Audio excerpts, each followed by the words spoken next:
Hello friends, welcome to UPPCS Nagri YouTube channel. मैं आपको कुछ चीज़ों के बारे में इंफॉर्मेशन देना चाहता हूँ। आपको पता होगा कि मेरा नाम विवेक यादव।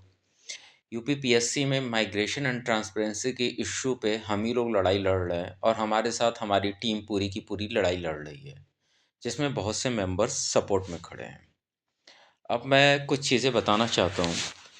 19 दिसंबर 2025 को हमारा जो है यूपी पीसीएस 2025 को लेके माइग्रेशन को इशू को लेके कोर्ट में केस किया गया है। केस इसलिए किया गया है क्योंकि यहाँ पर जो है जो ज़्यादा नंबर पाए हैं, मतलब जो रिज़र्व एक सेकेंड, जो रिज़र्व कैटेगरी के लोग हैं, रिज़र्व कैटेगरी के लोग हैं उनके मार्क्स ज़्यादा हैं अनरिज़र्व कैटेगरी से, तो उन्हें माइग्रेट नहीं किया गया है। माइग्रेट ना करने की वजह से ये केस किया गया, जिसमें क्या है कि मनीष कुमार जो है लीडिंग पिटिशनर हैं। आप देख सकते हैं मनीष कुमार लीडिंग पिटिशनर हैं एंड 3 अदर्स, टोटल 4 लोगों के नाम से ये केस किया गया है। ये चारों ही अभी ओबीसी कैंडिडेट हैं और प्रॉब्लम ऐसा नहीं है कि सिर्फ एक लोग सिर्फ ओबीसी कैंडिडेट के साथ हुआ है। Problem EWS, OBC, SC, ST, female, physical handicap सभी वर्गों के साथ हुआ है। लेकिन जो पिटिशनर्स बनते हैं उनके ही नाम अभी मेंशन किए जाते हैं, उनके अकॉर्डिंग चीज़ें मेंशन की जाती हैं। तो मनीष कुमार एंड 3 अदर्स के नाम से ये केस फाइल हुआ है, जो 19 दिसंबर को सुनवाई हुई थी, आपको पता होगा। और हमारे जो लॉयर हैं कृष्ण कन्हैया पाल हैं, कृष्ण कन्हैया पाल और पूजा पाल है, ठीक है ना। तो यहाँ पे क्या है कि यहाँ पे आप देख सकते हैं कि यहाँ पे काउंटर मांगा गया है जो 22 तारीख को डेट रखी गई है, 22 जनवरी 2026 को, मतलब 3 वीक्स का टाइम दिया गया है आयोग को। अब हम थोड़ा आगे बढ़ते हैं। एक सेकेंड।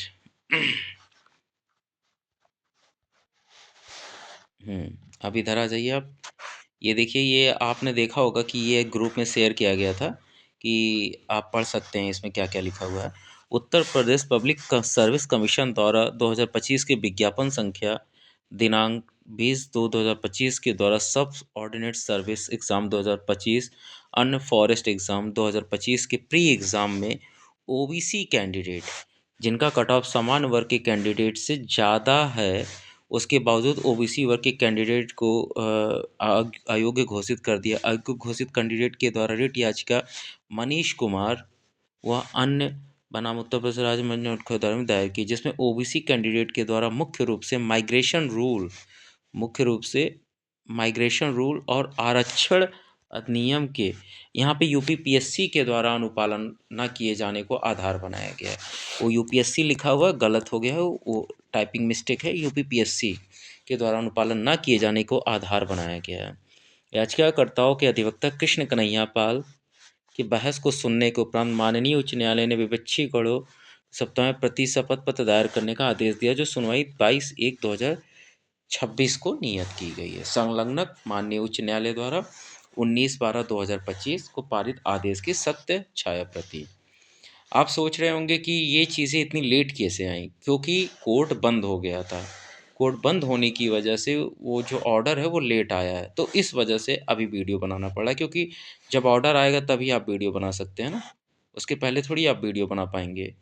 तो आप यहाँ पे देख सकते हैं कि पीसीएस प्री उत्तीर्ण अभ्यर्थियों के आयोग ने मेंस के लिए किया अयोग्य।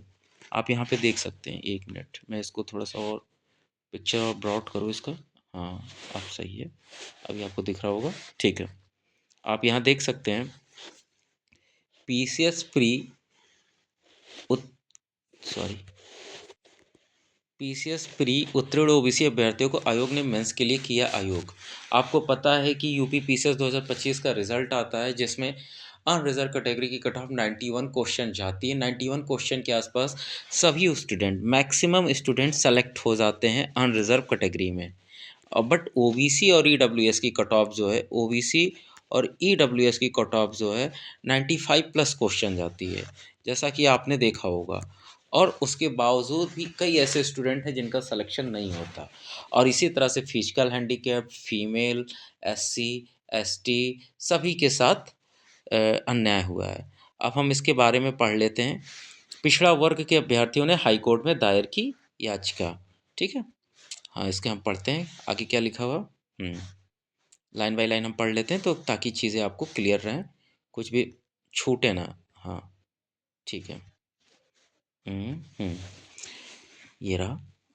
हुँ। उत्तर प्रदेश लोक सेवा आयोग ने वर्ष 2025 के लिए यूपी पीसीएस और अन्य इम्तिहान प्री एग्ज़ाम में पिछड़ा वर्ग के अभ्यर्थियों को जिनका कट ऑफ सामान्य वर्ग के अभ्यर्थियों से ज़्यादा था, इसके बाद को मेंस परीक्षा के लिए घोषित कर दिया। आयोग को घोषित अभ्यर्थी मनीष कुमार व अन्य ने उत्तर प्रदेश राज्य एवं अन्य के खिलाफ इलाहाबाद हाई कोर्ट की लखनऊ खंडपीठ में एक याचिका दायर की। अभ्यर्थियों ने कोर्ट में माइग्रेशन रूल और आरक्षण अधिनियम के यूपी लोक सेवा आयोग द्वारा पालन न किए जाने को आधार बनाया। कोर्ट ने याचिकाकर्ता को अधिवक्ता कृष्ण कन्हैया पाल की बहस को सुनने के बाद उच्च न्यायालय ने यूपी लोक सेवा आयोग को 3 सप्ताह में प्रति शपथ पत्र दायर करने का आदेश दिया। अगली सुनवाई की तिथि 22 जनवरी 2026 की तय है। ये पेपर में आज के पेपर में आया है और बहुजन कौन सा पेपर है आप देख सकते हैं, बहुजन विचार है। बाकी कल के पेपर में और भी आ जाएंगे, कल मॉर्निंग में आपको ज़्यादातर पेपर में मिल जाएगा। ठीक है, आप यहाँ पे भी देख सकते हैं। अ, अधिवक्ता कृष्णपाल की बहस सुनने के बाद आयोग को 3 सप्ताह में प्रति शपथ पत्र दायर करने का दिया आदेश। उल्लेखनीय कि यूपी लोक सेवा आयोग द्वारा सहायक समीक्षा अधिकारी और समीक्षा अधिकारी की परीक्षा में समान वर्ग से अधिक अंक लाकर पास होने वाले पिछड़ा वर्ग के अभ्यर्थियों को प्री परीक्षा में फेल कर दिया गया था। इसके विरोध में विवेक यादव यानी मैं ने इलाहाबाद हाईकोर्ट की लखनऊ खंडपीठ में याचिका दायर की। विवेक यादव के वकील कृष्ण कन्हैया पाल ने अदालत में पिछड़ा वर्ग के अभ्यर्थियों को पक्ष रखते हुए कहा कि जब तक सहायक समीक्षा अधिकारी और समीक्षा अधिकारी के पद पर पिछड़ा समान करके वजह अंक हासिल किए हैं तो उन्हें इस किस आधार पर प्री परीक्षा में फेल कर दिया गया। जबकि कानून भी ये कहता है कि यदि दलित या पिछड़ा वर्ग का कोई भी अभ्यर्थी किसी नौकरी की समान वर्ग का श्रेणी के लिए तय अंक ले आता है तो उसका चयन समान वर्ग के अभ्यर्थी की श्रेणी में किया जाता है। यह मामला भी हाईकोर्ट में लंबित है। मतलब इसकी भी अभी सुनवाई होनी है और इसकी सुनवाई जहाँ तक है, मुझे जहाँ तक आइडिया है कि इसकी सुनवाई 5 से 10 जनवरी के बीच में हो जाएगा। RO 2023 के केस को लेके। और आई होप कि सब कुछ पॉजिटिव ही आएगा। वेट करिए, सारी चीज़ें सही ही होंगी और हम लोग सही दिशा में चल रहे हैं। ठीक है, आगे बढ़ते हैं। ये देखिए, इसको कर देते हैं। ये हमारा जो है हाई कोर्ट जुडिशियल इलाहाबाद, ये चीज़ें हैं कि इसमें डेट वेट मेंशन किया हुआ है जो मैंने ग्रुप में शेयर किया था। यहाँ पे आप देख सकते हैं कि 22 जनवरी की डेट लगी हुई है। बाकी लिस्ट इन केस मंथ है वगैरह वगैरह। तो आपसे एक बात क्लियर मुझे कहनी है कि आप लोग क्या है कि थोड़ा पेशेंस बना के रखिए। आप लोग थोड़ा पेशेंस बना के रखिए। हम लोग यूपी पीसीएस में आपसे प्रॉमिस किए थे कि यूपी पीसीएस 2025 का भी केस किया जाएगा, वो केस कर दिया गया है। अब हमारे लॉयर उसको अपने तरीके से डील करेंगे। आप पेशेंस बना के रखिए, हम लोग जीतेंगे ज़रूर। RO 2023 के लिए भी ऑलरेडी केस किया गया है और इसमें भी वही माइग्रेशन का ही मेन मुद्दा है ऑलरेडी। अब हम लोगों को क्या करना है कि हमें अपनी केस को मजबूती से लड़ना है और अपने किसी भी तरह से RO एग्ज़ाम में स्टे लेना है, जिससे प्रीलिम्स का रिज़ल्ट रिवाइज़ आए और सभी लोगों को जो भी योग्य अभ्यर्थी हों उनको पास किया जाए। दूसरी चीज़ मुझे आपसे एक बात और कहनी है कि जो भी यूपी पीसीएस में जो भी यूपी पीसीएस 2025 में पिटिशनर बनना चाहते हैं वो ऐड हो सकते हैं क्योंकि ऐड ऑन प्रोसेस ऑन है। तो आप हमारे Telegram group UP PCS migration group से को ज्वाइन कर सकते हैं। वहाँ से आप जो है इसमें इंफॉर्मेशन ले सकते हैं और आप एडमिन से कांटेक्ट कर सकते हैं या फिर आप मैं लिंक को डिस्क्रिप्शन में मेंशन कर दूंगा, कमेंट में पिन कर दूंगा, वहाँ से आप लिंक ज्वाइन करके आप एडमिन से कांटेक्ट करके आप पिटिशनर बन सकते हैं। और आप लोगों से सहयोग की उम्मीद है क्योंकि हम लोग लड़ाई चारों तरफ से लड़ रहे हैं। हम लोग कोर्ट में भी लड़ रहे हैं और हम लोग सड़क पे भी लड़ रहे हैं। और दूसरी चीज़ आपको भी पता है कि ये मुद्दा विधानसभा में भी उठाया गया है। तो हर तरीके से हम लोग लड़ रहे हैं और अपने जितने भी लोग हैं सबको शेयर किया जा रहा है। तो आप लोग भी अपना सपोर्ट बनाए रखें जिससे हम ये लड़ाई पूरी ताकत के साथ जीत सकें। बस आप लोग अपना सहयोग बनाए रखें और ज़्यादा से ज़्यादा लोग जो है ग्रुप को इस वीडियो को शेयर करें और सब्सक्राइब करें, और अगर कोई क्वेरी हो तो कमेंट बॉक्स में पूछ सकते हैं आप। धन्यवाद।